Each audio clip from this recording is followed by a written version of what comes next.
screen at 9:45 to open up the show. Anything else you guys can think of that I haven't said? I'll check my little crib sheet. So just as it's the first one, Mike James will be coming up at 9:45. He was speaking for half an hour, and then there'll be 15 minutes of questions. If you've got questions, then you can either, what's the best way, Maro, to do it privately to you or me rather than just chucking them in the comment box? Yeah, so that it just doesn't appear. We're leaving the comments open because I want you guys to network and chat and say whatever you, well, not whatever you like, because I know who's in the room, some of you, but say pretty much whatever you like.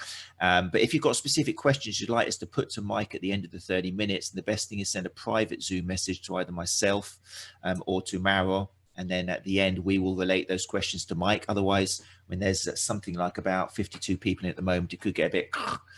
Okay, so if you've got questions, do that. If we haven't received any questions yet, or there's nothing waiting, then obviously we'll open it up to the room. You can put your hand up and then you can ask a question. We'll see how it works. We're just making this up as we go along. We haven't got a clue, really. So, and that's the idea. I should say now, actually, has anybody got any questions? You can type something in the comment. Anything we've missed before we kick off with Mike? I'm just going to keep an eye on the comments in case anybody's got any problems. I'm going to say goodbye now to everyone. So Mauro can activate me as a translator. You won't be hearing from me unless you go to the English or the Spanish channel. Okay? So. Gracias, bye Natalia. Let's Gracias, have a good Natalia. day. Bye-bye. Yeah, hasta ahora.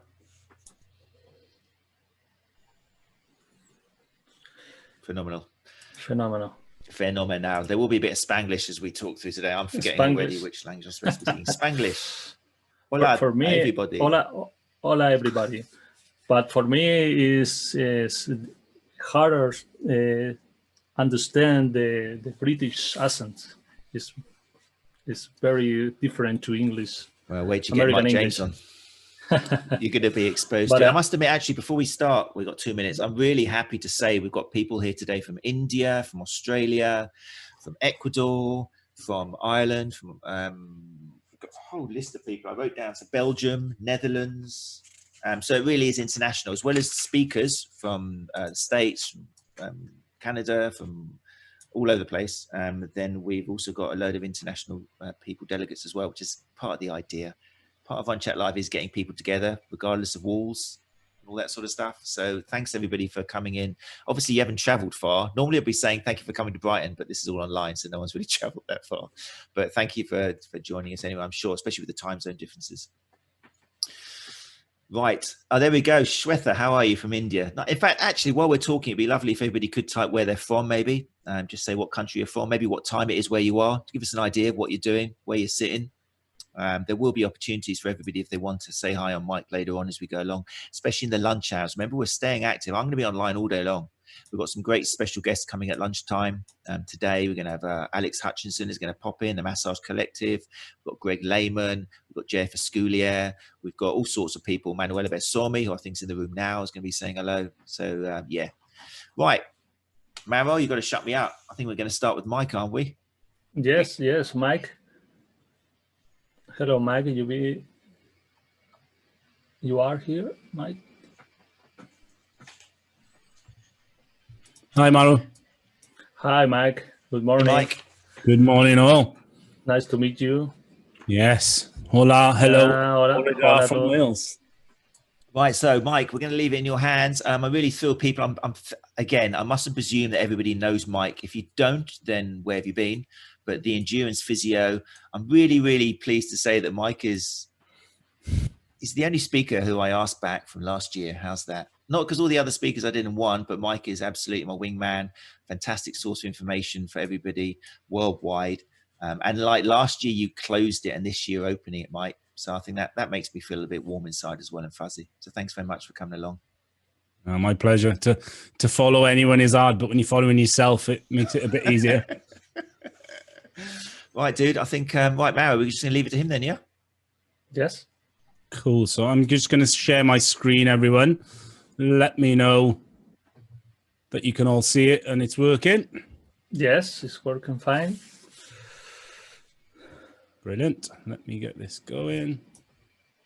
Okay, let's go. So welcome. Hi, and welcome everyone to the first presentation of this year's conference. As Matt mentioned, I'm super proud to come back and chat again. As I did last year, I'm really excited to share some of my thoughts, some of my experiences, and generally just share some of the things that goes through my mind on a daily and a weekly basis when I'm working with runners. Now, it's pertinent to kick off by just congratulating Matt, I think. This is a tough gig to organise at the best of times, but with the pandemic and everything else that's going on in the world, and Matt's been resolute and positive as ever through these difficult times, and we're here today because of his work and the work of his team. So as you can see from the slide, today I'll be chatting about manipulating movement and why I think less is more. Now, sometimes this can be quite a interesting subject. Some people can struggle to interpret what I'm going to talk about or why I'm going to talk about it. So I think setting the scene is important. As runners or as therapists and coaches working with runners, then we know it can be really tough, really hard to fit any sort of exercise. Predominantly today, we'll be chatting about training for conditioning work or for rehab and injury in and around running and life itself. And often we struggle to find the balance of how to get these to work in combination.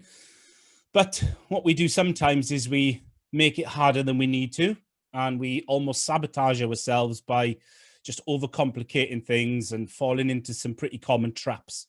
So what I'll do is unpack and unpick some of these mistakes that I tend to see, offer some remedies, and as we move forward, just give you some things to think about as you go away from the conference. So why am I talking about this? Well, predominantly, and first and foremost, I'm a runner. I'm now entering my sort of 4th decade as a runner, and I've got the same passion to improve myself as ever. But also I'm a therapist and a coach, and my passion really deep down is to help others. Exercise has always been my medicine or poison of choice, whether it's in my previous lives as a personal trainer, a sports scientist, a physical training instructor in the military, as you can see, or now as a therapist. Then the fundamental thing that's underpinned all my approach to things has always been exercise. And yet I still feel 25 plus years later that I'm scratching the surface of it. But I'm fortunate enough these days that on a daily basis, I get to interact with runners and therapist coaches who work with runners to chat about exercises. And I tend to get lots of questions that I'm trying to pose to me that I'm trying to answer. And this is a really great format and forum for me to try and do that. So my aim today is nothing more than to stir the pot, stimulate some thoughts, foster discussion, allow you probably in a frustrating way to leave today's presentation with more questions than answers. That's something I'll apologize for, because it's my intention, but it's what you can go away and develop and think about as runners or therapists or coaches as you move forward. Now I'm going to kick off with an apology. My master plan for the session when I chatted to Matt was to jump on stage in Brighton, drag you all out of your warm seats, put your coffees down and get you moving, experimenting and playing with some movement on the floor in the university. But when we decided to switch to the virtual conference, I thought changing to more of a theoretical one where you guys can join in at home if you want would be a better tact. With Matt's permission, what I will plan to do post-conference is record a little video demonstrating a practical session of what I'm talking about today, and then we'll make that readily available for you guys in the future. But as we move through this, please do feel free to jump off your sofa or wherever you are at home or in work. I'm sure some of you are in your PJs. That's the beauty of being able to join these things at home. But have a play around with these, see what you think with some of the exercises as we move along. Experimenting is always the best way to learn when it comes to exercise. So let's set the scene. Let's think about what's going on with this stuff. So if we are complicating exercise when it comes to working with runners, then how are we doing this? It's quite important, I think, to understand that. And it's very simple. More often than not, we make simple mistakes. Nobody, I think, intentionally sets out to make it overcomplicated or complex. Things are done with the best of intentions, but often we just put one and one together and make three. So some of the simple mistakes that we make are things along the lines of overcoaching, providing overly complex movements and strategies. It's a quest to help and impart knowledge often, but we get carried away with it and we make things far more, even when we think they're simple, then on reflection, they often can be much more complicated than we've perceived. And we're all certainly guilty of this, that, you know, we need to translate some of the things we talk about to each other or to other professionals and break down some of that stuff, because not only is it confusing, then sometimes it can be fearful. It can be scary to hear some of the words that we may use. But we often then place too much time, space, and equipment as a commitment or a necessity. Now, the demands that this places on time, then ironically can often be counteracted, as we'll come on to later on, by just simple plans of less kit, less needs, less prerequisites. It's fantastic when you've got access to some of these things, but it shouldn't be a prerequisite for runners to be able to do some of the basic things that can really help them. And then sometimes I think with our excitement, we can provide too many exercises. They can be changed too often, sometimes not enough. We don't progress people, we underload sometimes. And that is often portrayed or displays this sort of erratic, panicky approach that can sometimes be seen as a lack of skill, when sometimes it is, and sometimes it's that we just can't organize and arrange our thinking around it a little bit easier. Moving on to a few more, I touched on this earlier, you know, we sometimes do overemphasize the need or importance of using things in gyms. Many runners are reluctant to join gyms. And as you'll find when we come on to the barriers of doing exercise later, anytime we put an extra barrier in the way, then it limits the success or the chances of the success of people doing those exercises. This is probably my biggest bugbear. The aimless generic prescription that is based on a copy and paste approach, a belief almost that one size fits all. This approach of treating people based on body parts or injuries rather than the person themselves in front of them. Now, of course, we've got trends and patterns that work, but we often need to tailor them to the individual. Not every Achilles needs the same Achilles exercise, or what worked for the last Achilles may not work for the Achilles in front of you. And certainly some people, some runners will come to you with repeated bouts of the same problems, and the same exercise doesn't work at different points in time. I've certainly witnessed therapists who pre-print exercises before they've even met a patient. I just think you're sabotaging the progression and recovery chances from the outset. I get that therapists and coaches sometimes have restrictions and parameters within their working practices that make it difficult, but we really need to be better than just giving someone a sheet of paper that tells them what they need to do and sending them on their way. We're slowly moving away, but we've still got work to do from this didactic approach, this attitude that we're the knowledge imparters, we're the experts, and you fit our ideals. You have to conform everything to agree with what we want you to do, rather than us finding this collaborative, mutual collaboration point where we can set goals together, we can educate you on what we're trying to do. So very simple mistakes. Nobody sets out to do these, but it's important when getting runners to fundamentally do what we need them to do, that if we can explain the reasoning and rationale behind the things we're trying to get them to do, then you foster buy-in, you foster adherence, which is something I'm going to talk to. So that's the how. That's what we're doing wrong to get people to miss out on some of this simplicity and exercise. But why are we doing it? So I've split this into two slides. First one's going to be what I call the professionals. So this is your therapists and coaches. And there's probably multiple reasons why we do this. Let's just look at a few of the main ones.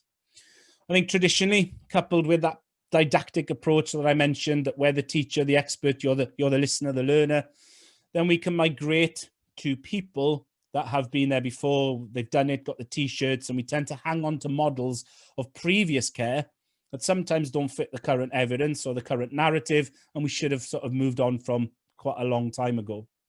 confidence is a big part, and this is a two-way street.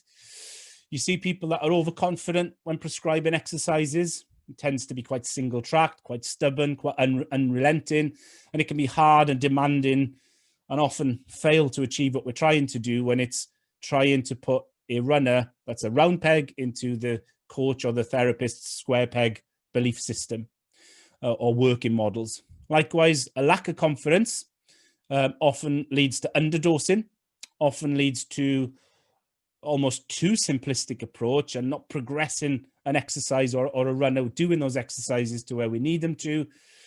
And that can also lead to a lack of confidence in the therapist or the coach producing a low confidence aura will mean that it doesn't foster confidence from the runner in the program itself. And then I think a tiered approach here, I think we can fundamentally sometimes lack an understanding or the application of the understanding of one, exercise prescription and science in general, two, exercise science and prescription within a running population, and then three, that application and understanding of exercise within a specific runner that's in front of you. So there's a tiered approach from the professionals that we need to try and get right when we prescribe an exercise. Now, from the runners, I think sometimes, you know, I've never met a runner that's intentionally got exercises wrong or done things to harm their progress. But I think if I put them all up, if we look at the bottom point, then the last point, trust, is a really thing. You guys trust us. You trust these professionals. You're human all at the end of the day, and trusting people who you believe know best is something that we all tend to do. So what we need to be cautious of as runners is the intentions of the sources that provide it.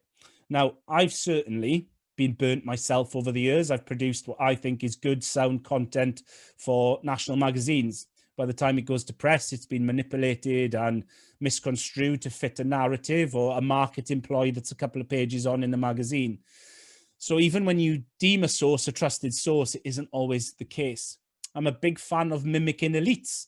I think mimicking elites, there are many positives from it, but what we have to be careful with it sometimes is that what's the intention of the elite? So I remember growing up in the 80s in South Wales, my brother was into bodybuilding and he used to run home excitedly with the latest muscle and fitness magazine, wanting to do Arnold Schwarzenegger's bicep session.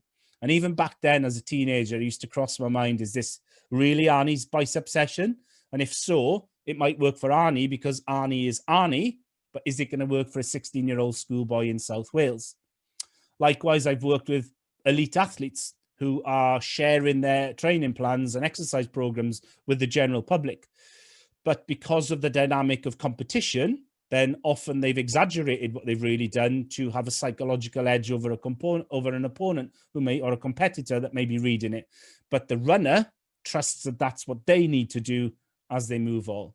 And then finally, I think this technical knowledge, we see it in every facet today of running, whether it's footwear to wearable tech and many other things, that there's this belief that technical knowledge and complexity means it's better. And we see that in the exercise prescription world. Runners believe that the complex technical exercise programs are the best, but often they're not, and they miss the goal of what they're trying to do. So I guess the crux of it, before we come on to the exercises themselves and what we can do to manipulate a movement, is, so what's the so what? You know, what is the consequences of getting exercise prescription right or wrong? Well, thankfully, poor exercise and movement advice often leads to nothing. It's a negligible effect. It's little things that in the big scope of stuff doesn't really affect us. But I guess it really can affect our goals when we get it wrong. It can be the difference. If you get your exercises wrong that support rehab or training, then it can be the difference between towing a start line, having a DNF, setting that PB. And in the worst case, in the most extreme, I guess, you know, and I'm trying not to make a joke of this, I've seen this happen. It can be the difference between getting your runner to be London Paula or getting your runner to be Athens Paula. Worlds apart in the emotions and the physical responses of that exercise plan. So how do we overcome it? How do we get it right? Or more importantly, I guess, how do we get it less wrong?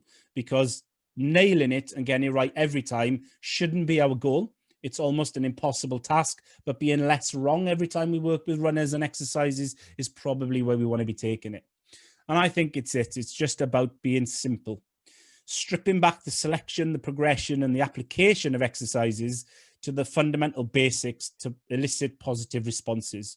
And this is a mantra that I've had and held dearly for some time, and I really believe it works. It's hard making a change, and it's a hard sell to runners at times. But ultimately, what I think consistency in exercise is equally as important. But to foster consistency, simplicity comes before that in the pecking order to me. And as the great Einstein said, if you can't explain something simply, then you probably don't understand it well enough.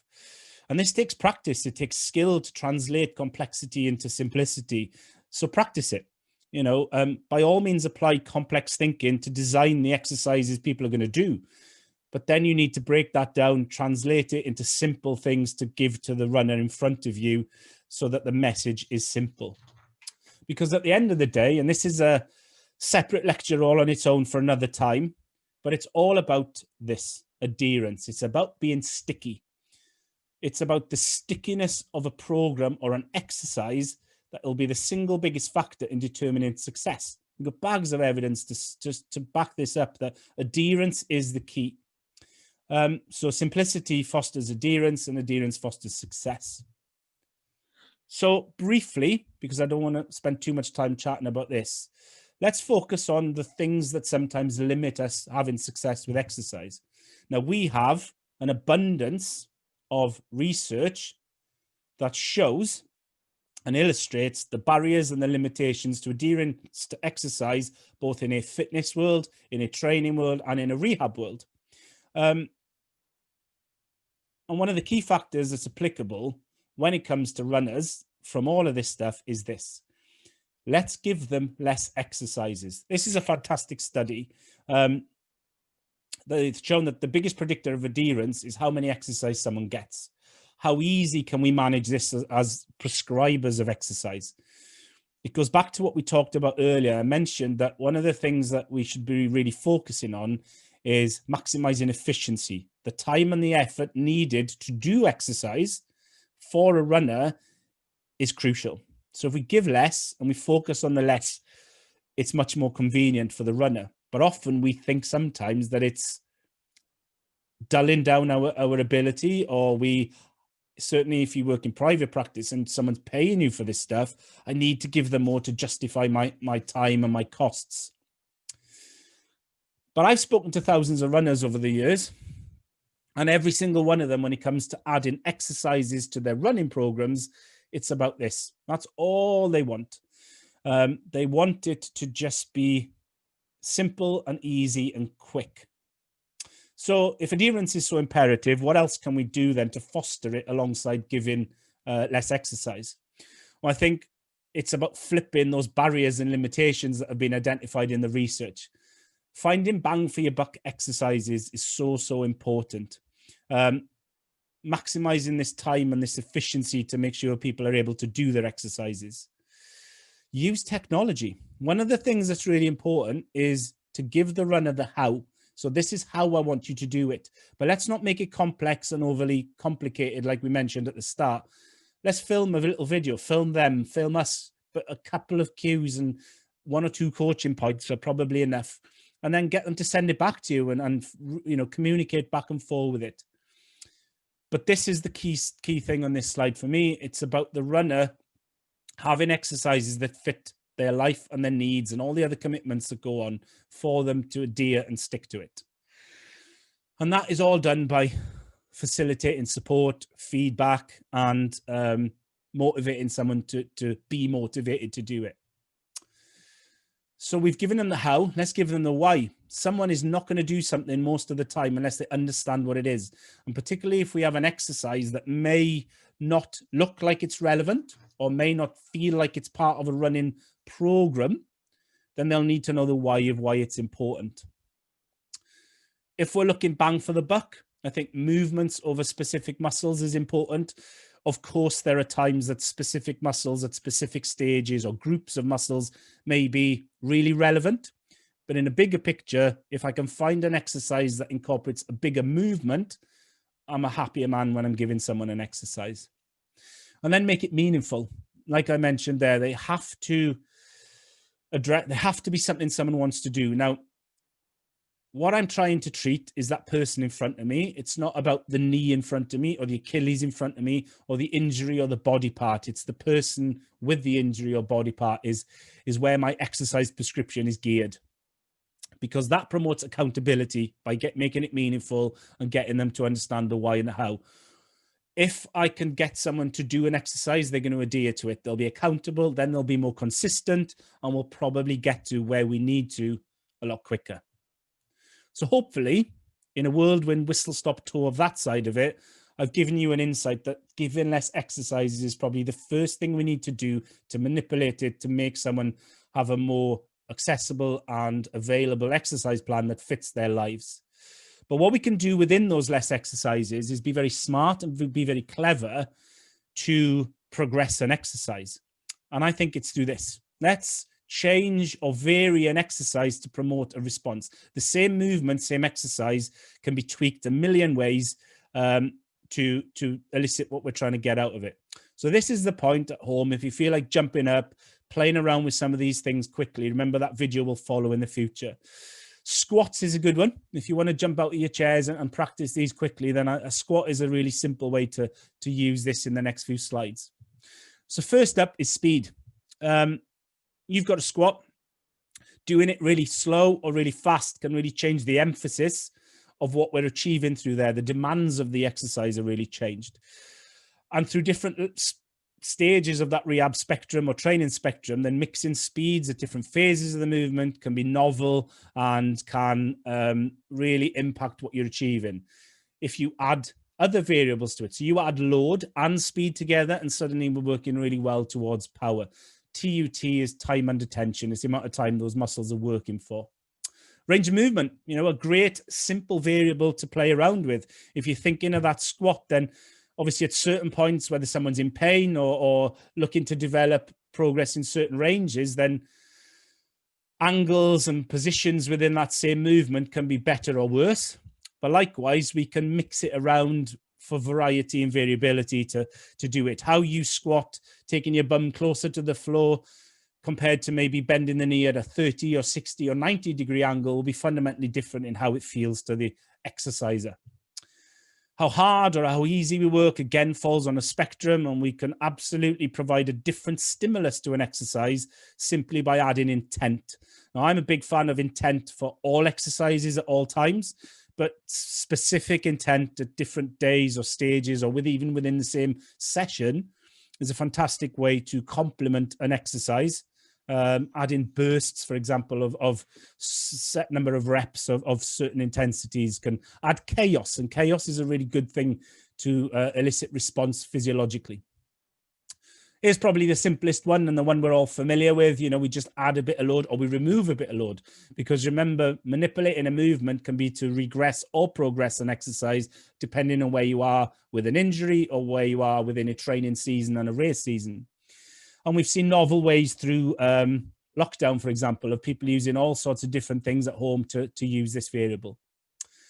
How much you do in a particular session, a particular week, a particular month, cumulatively is sometimes a less obvious way, and we often see people make mistakes with this. But if you think of it from a running point of view, you know, adding an extra run or taking an extra run away can significantly change the outcome or your perception of a week's training. It's the same with exercise.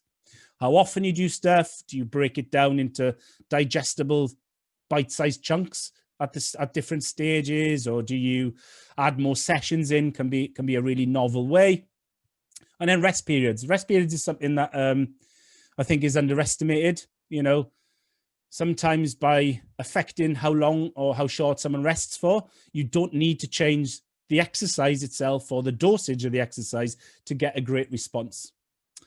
Now, if you've all played Twister, you all know how putting a different body part to a different color can instantaneously make an exercise different, whether it's easier or harder, but also fun. So play around with different movements. It's important. And then I guess this one is self-explanatory, you know, how long you're doing stuff for will make a difference. But something that I'm always keen on this one is, you know, you walk into a gym or a rehab facility where we know that chemically all the fun chemicals are being released by the body, and yet there's a wall of serious faces. Exercise should be fun, no matter how serious you're doing it or what you're doing it for. So add fun to it, gamify it, add competition and challenge. It's a really good distraction. It's a good way of overcoming fear of certain movements and exercise, and a good way to progress things. In summary, I'm a fan of making exercise like a bamboo. Bamboos are flexible and adaptable, but they don't break very easily. If you're very rigid in your approach, it's going to be super hard for someone to continue to do those exercises. So be flexible. Give that runner options.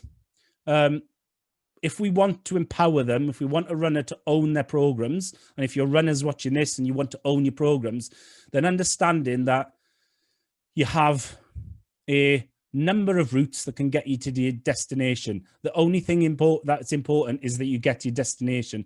There isn't a single path for you to follow.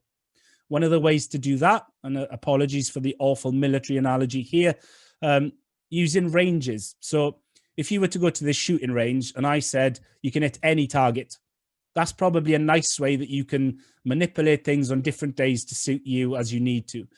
So 3 to 5 sets of 5 to 15 reps is a much nicer way to foster adherence to exercise and manipulate exercise than saying all the pressures on, I need you to do this exact amount, this exact number of times on these exact amount of days. Because ultimately, a question I'm asked so often is, what's the best exercise for X, Y, or Z? And there isn't one. Quite simply, it's if an exercise works, then it's the best exercise for you at that time. I know a lot of therapists hate the toolbox analogy, but, you know, boredom and pressure can often make people want to change exercises too soon, too often, or add new ones in and add that complexity. If it ain't broke, don't fix it. Changing it adds time pressures, education pressures, and just adds complexity to something we're not trying to. So in summary, as we come to the end, my take homes, and I'm going to split this again for therapists and for the runners, then keep it simple, stupid is a rule of my life. It's better for you and it's better for your runner. My old mentor many moons ago used to say, you know, you should be able to make any exercise easier or harder in a phone box. You should be able to just use simple movements and variables like we touched on to make an exercise easier or harder. By all means, use the science of complexity, but comply it to the art of simplicity. There's a science and an art here. I know Tom's going to mention that later on, but it really is true. You can find a happy medium where both of these can coexist. Collaborate with that runner and the one in front of you. It's their exercise regime. You're there to guide them, support them, so empower them to own it themselves. And when you're designing exercise, liberate that inventor in you. You have the freedom to design and implement any exercise you want by playing around and being the boss of it. From the runner's side, then, you know, complexity kills.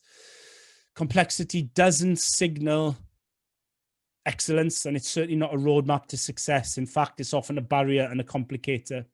Be cheeky. You are the expert of you. Make sure you include yourself in the process. Any therapist or coach worth their salt will want you involved. Don't search for a magic exercise. It doesn't exist, but see this as a positive. It gives you freedom that you don't need to be an expert or find an expert to play around with exercises yourself. What if I put a hand over here? What if I put my leg over there? What if I put a weight in this hand or a weight in that hand? How does that affect what I'm doing? What if I change the speed and the way I'm doing my exercise? Because when you're the boss of your training or your rehab, it's going to help you succeed in doing those exercises and getting the benefits that we are looking for. Now, many people think there's this encyclopedia of exercise. There's this rule book that you go for. There really isn't. You're free to play around, design your own, work out what works for you and those runners in front of you or yourself at the time. There's never going to be a knock on the door from the exercise police trying to put you in handcuffs and take you away because you've changed something or made it up. If, as a therapist, a runner gets in touch with me and said, Mike, what you said, I played around with it and I've done it this way and it feels like it's really improving, I'm always going to be good with that. So remove the shackles. Remove these shackles of exercise. The secret for successful exercise is progressive overload. That doesn't necessarily mean adding new exercises all the time. It can be making the same exercise more challenging and adding consistency to that through the adherence. So experiment, play around, make your own encyclopedia of exercise. I'm a big fan of this. As I mentioned, what happens when I do different things in different places, it'll achieve my goal. But what you want to do with this as a therapist is play with it when you have time. It's very hard to find exercises and give exercises when someone's right in front of you. So play around and learn these things yourself in your spare time. And then it's much easier to apply them to the runners when you see them. So in summary, thanks for listening. Hope you found it helpful. Apologies again that we weren't in person together to do it practically, and I will film and follow it up with a demo. Now, what I've done in an attempt to avoid being the ultimate hypocrite is I've removed the science and the research and the research-laden slides from this, because my mantra and message that I want you to take away is keep it simple. So should someone want me to forward the references and the studies that I've mentioned, please get in touch. I'm always happy to do that. Best of luck to my fellow speakers. I'm really excited, looking forward to you. I hope everyone else listening gets a lot from the conference. I look forward to seeing some of you later on through the Q&A. Brilliant, Mike. Thank you very much. Amazing. Loads of information there. I'm excited now. I mean, we didn't know how this was going to go. I think we've got about 60 people in the room. So what I'm going to suggest is for the 15-minute question and answer now with Mike, you guys in the room are welcome to ask a question. I trust you all. The nice thing is you've all paid, and I've got your email addresses and your addresses as well. So if you ask something ridiculous or you abuse my guests, I'll find you. And I possess a set of techniques and skills that could, anyway. But yeah, if you'd like to ask a question to Mike on your microphone now, then just write me for Mike in the comments, and you can ask away. Maro will connect your microphone when I say your name. Whilst people are thinking about that, I have got a question for you, Mike, from Manuela Bersomi, physical therapist from Chile, originally been out in Australia, who's been on the show before. And she is asked about, when you were mentioning giving information to the how about the exercise in order to help adherence, which makes perfect sense to me, how do you tell how much information to actually give? Because could it work the other way? Could you give them too much exercise and make them kind of think overcomplicated in their head? What's your thoughts on that? Yeah, absolutely. So as most of us these days go on about, it's working with the person in front of you. Sometimes then you can work with some people who come from a engineering background or a science-based background who absolutely need to know the absolute ins and outs and the science behind what you're doing. And sometimes you do go into great depth with these people. But generally it's, what's the 1 or 2? I'm a big fan of 1 to 3 exercises, 1 to 3 coaching points. Now, the coaching points might change all the time. So what I try to do is, when I've chatted to a runner or I learn about a runner, they'll tell me things about their lives, their occupation, their jobs. The coaching cues that I give them will be related to some of the things they've said in the past. So, if we're doing squats, for example, and they tell me about, I get up and down from a chair a lot during the day. Well, perhaps my cues or my coaching points will be still fitting that parameters of 1, 2, 3 points, but it'll be related to, when your bum touches the seat, I'll avoid trying to go into angles and ranges and the technical stuff unless someone absolutely wants it. And even when they want it, I still try to just unpick it back to simple stuff. Yeah, I think that's going to be a common answer today from quite a few speakers, because it's the truth. It depends on the person in front of you. Manuela also followed up with, she was interested in, is Manuela actually in the room? Manu, are you in the room, Mr. Saki? Can't see all the people of us, but if you are Manu, then you're welcome to ask the question yourself. Oh, you're here, Manu. Mike, can we get Maro, can we give Manu some mic power so she can ask the next question about online consultations to Mike in person? Sure. Hi, Matt. Hey, Hi, how you Matt. doing? Thanks for joining us. Hey, how are So yeah, you? the question So, you said, oh look, you're with partner as well, triathlete my- coach, yeah? Yes. Felipe, did you say? Yeah, Felipe, yeah. Hey, Felipe. So I just wonder, Mike, what's your experience now with COVID, with online consultations, and how do you keep that adherence, because I feel like it's a little bit harder now without like that face-to-face contact. So just curious to hear your thoughts on that. Yeah, brilliant question. Something that's really relevant right now. So as personally, I had a bit of a head start. So I've been using virtual sort of technology for quite a number of years, because a lot of the athletes I work with are regularly away on things like training camps. So I've often just interacted with them. But even now with everyday patients and everyday runners that I see, then communication is the key. So being novel in what you do. So I'm a big fan when I'm trying to do exercise with someone that they use a mobile phone or a laptop, not a PC. They can position it in different places and they can see things differently. And I think one of the things with communication is just making sure someone can see you, can understand it. I think there's quite a few people our side of the fence who, when they're on the calls, you know, it may not be the best way to review an exercise, but they feel a bit silly saying to them, can you just move your camera left a bit, or can you step back a little bit? So just being honest with someone that I can see you and I can give you tips. Understanding is a similar one. You know, do you understand what I'm showing you there? Does that make sense to you? These are the same things I would do with someone in a clinic, but because I'm online, I shouldn't be operating differently. So essentially, I don't do too much differently than what I would do when someone's in person with me. What I try to do is change. It's easy to change how we practice because we're using a different medium. But I try to do as much of what I would do in person, as far as giving simple cues, checking that they understand the cue, asking them to show me things back. I send people videos afterwards of what I've done, and I get them to send videos back to me of what they've done. You know, it's easy to say, do you understand that? Yeah. Let's do a review in a couple of weeks. Then you don't speak to them for a couple of weeks and you have no idea how they've been doing those exercises. So, you know, look, next week, send me a little video, show me how you're getting on. If you've got any doubts, any questions, let me know. Only needs to be 30 seconds long and we'll have a quick chat about it there. So, so I guess in summary, try not to change as much as you need to, keep it as similar to what you do. But good, honest communications is the best way.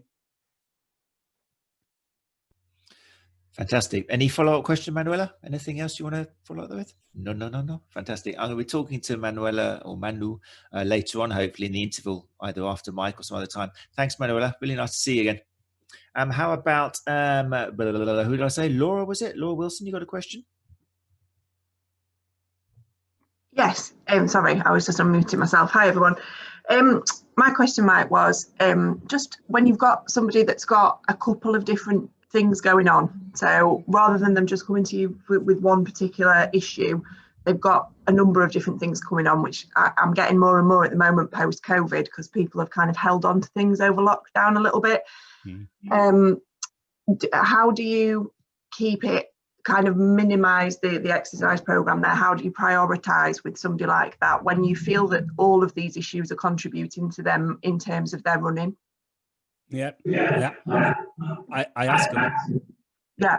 I ask them which one's bothering you the most, which one do you want to fix the most, which one's most important, which one do you feel is affecting your running the most. If they come with, so say you come in with one injury and potentially you want to give 2 or 3 exercises.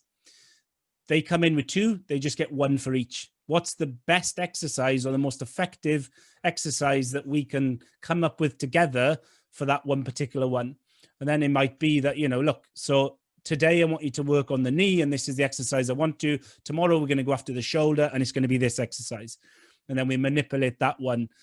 Sometimes if there's that much complexity going on, then I stage the rehab with them. Okay, listen, to minimize the time and maximize the efficiency of you doing these exercises, I think we approach them slightly different. There's no brilliant exercise we can think of that will address them all together. Which one do you want to fix first? Oh, it's my knee. That's the one that's affecting me the most. Right. We're going to spend 6 weeks and we're going to really work on the knee. Let's park the shoulder or the other one. Here's some stuff you can play around with if you want to, but we're going to get to that in time. Oh, okay, cool. Or I'll give them different things for alternate days. Amazing. That's a good idea. Thank you. That's great. Brilliant. Let's go to, thanks for the question there. Good question. Lovely thing about it, it's like being at school, isn't it? Don't be afraid to ask any question, people, especially when there's a nice intimate kind of 60 of us, because as they always say, if there's any questions on your mind you want to ask Mike, there's probably someone else in the room who wants to ask it. So don't hold back from any questions, people. What happens in here stays in here until it comes out in the recording afterwards, obviously. But anyway, let's Russell 𝐒𝐲𝐻. Nice to see you, mate. Do you want to ask your question to Mike in person? Can we activate Maro? Can we activate Russell 𝐒𝐲𝐻?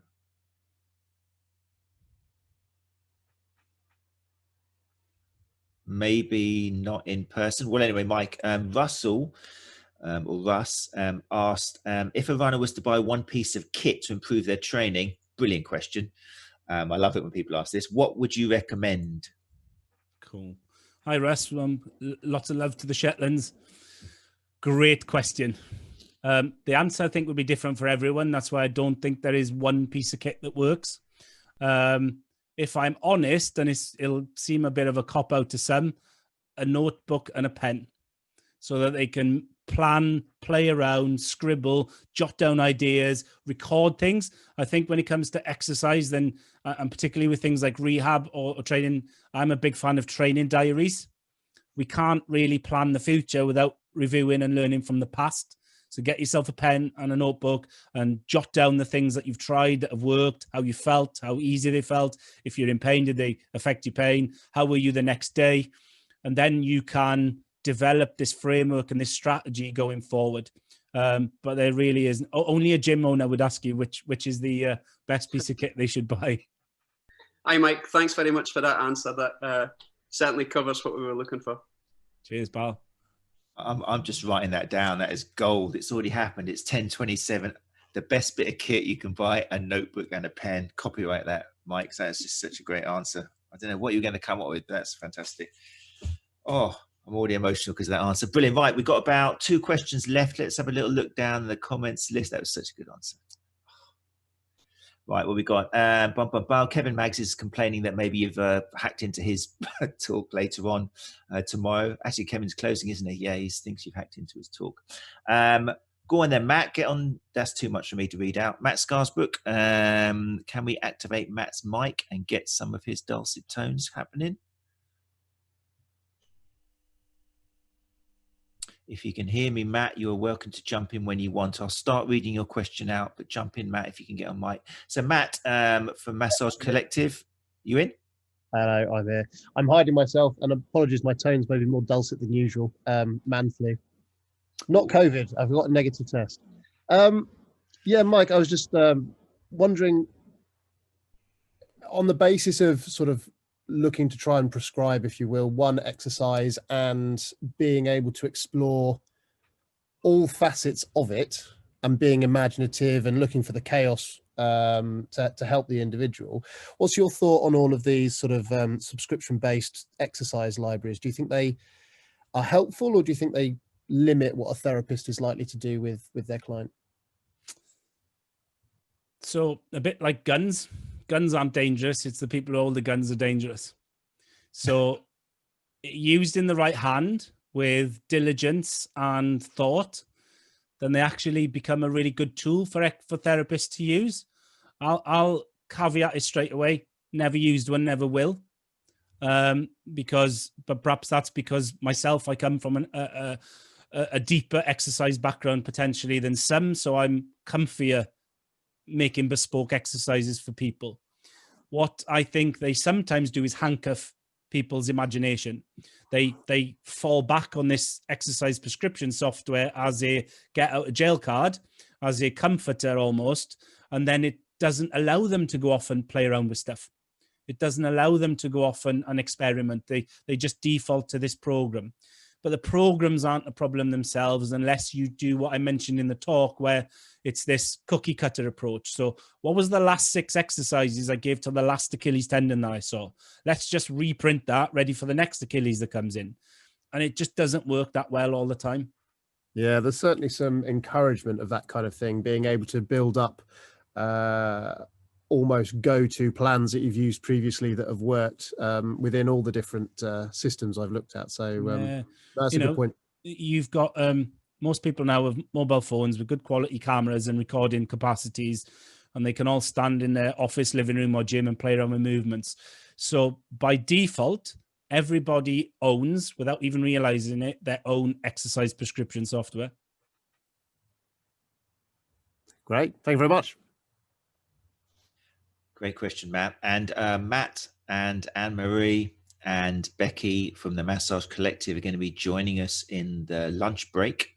Anyone who's not familiar with the Massage Collective, the new podcast affiliated with Physiomatt's podcast, and check it out. But yeah, we're going to have a great chat with them. I'm sure a lot of it will be about massage for runners. We've had some great, interesting conversations in the last few weeks about that. So yeah, join us in lunch if you're free. We're staying on air, and we'll be with Matt and Anne-Marie and Becky DeMott Horton. Right, Mike, it's 10:31, dude. Anything else you want to finish up with? What have you got? Give us a couple of minutes of what you've got happening for the rest of the year. Not a lot. Not a lot. We're in lockdown in Wales down here, so there's not a lot going on. I am honoured to be speaking next week at Therapy Live Sport.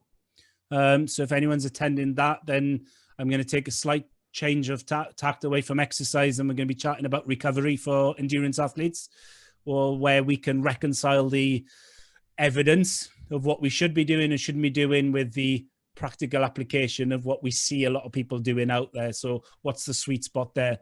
Otherwise, it is probably just preparing stuff ready for next year when the teaching picks up again, and slowly trying to, for a third time, train for the same bloody Marathon des Sables that I've failed to get to twice because of this pandemic.